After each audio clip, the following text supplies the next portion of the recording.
mu rwego rwo kwizihiza isabukuru ku nshuro ya 23 yo kwibohora kw'igihugu. Urubyiruko rusaga igihumbi rurahanga ku nteko ishinga amategeko aho rugiye gutangira urugendo rwo kwizihiza isabukuru yo kwibohora kw'igihugu. Rugiye kugana kuri Petit Stade ahangaha ku nteko ishinga amategeko aho urubyiruko rugiye gutangira urugendo. Hafite amateka ahambaye, amateka urubyiruko ruvuga ko narwo ruzaharanira kubaka igihugu kugira ngo ibyagezweho bitazigera bisubira inyuma mu gihugu cyabibarutse.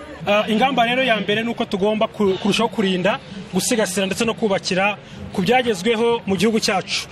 Byagezweho ni byinshi, haba mu bukungu, imiyoborere myiza, ubutabera ndetse n'imibereho myiza y'Abanyarwanda. Iyo niyo ngamba ya mbere. Indi ngamba ya kabiri nuko nk'urubyiruko tugomba guharanira kwimakaza indangagaciro zitandukanye, harimo n'indangagaciro y'ubutwari.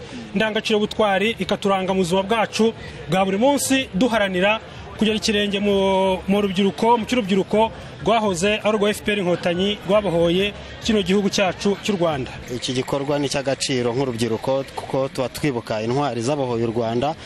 Rero tuba turimo turibuka uburyo n'iterambere tumaze kugeraho, n'impamvu tugomba kwibuka ibyo aho twanyuze kugira ngo natwe tubashe gukomeza kwiyubaka, twubaka n'igihugu cyatubyaye. Nubwo uru rubyiruko rufite intego zo gusigasira ibyagezweho, ku rundi ruhande ngo haracyari ikibazo cyo kuba urubyiruko rutabyaza umusaruro amahirwe nk'uko bikwiye, kuko kugeza ubu hari ibikorwa remezo bihagije mu gihugu byiganjemo iby'ikoranabuhanga, ariko ugasanga bitabyazwa umusaruro nk'uko byitezwe kugira ngo igihugu gikomeze gutera imbere, urubyiruko rukoresheje imbaraga zarwo zose.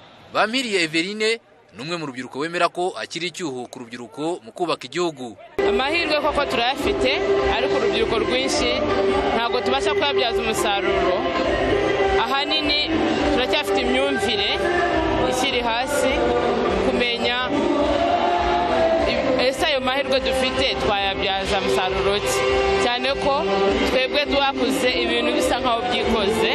Minisitiri wa Siporo n'Umuco Uwacu Julienne aganiriza uru rubyiruko yarwibukije ko ariko rugize umubare munini w'abaturage batuye u Rwanda, uruhare rwabo mu kubaka igihugu ngo rukaba rutaragera ku kigero cyifuzwa. Urubyiruko muri rusange ntitwavuga ko rudakora cyangwa rutabyaza umusaruro cyangwa rudatanga umusaruro, ariko turifuza ko batanga umusaruro urenze uwo batanga. Kugira ngo bawutange, icya mbere nuko bakwiye kwicara bakabanza bakamenya neza ibibazo igihugu gifite, icyerekezo igihugu kijyamo, noneho n'uruhare rwabo kugira ngo icyo cyerekezo igihugu kijyamo gishobore kugerwaho. Urubyiruko ni rwo rugize umubare munini w'Abanyarwanda. Ingamba zifatwa yaba iz'igihe kigufi n'igihe kirekire ntabwo dushobora kugerwaho batabigizemo uruhare.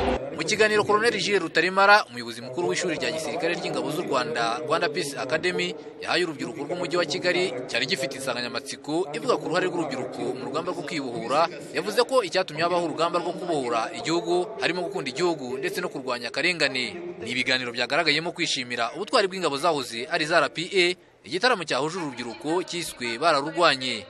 Kwizera John Patrick, Televiziyo Rwanda, i Kigali.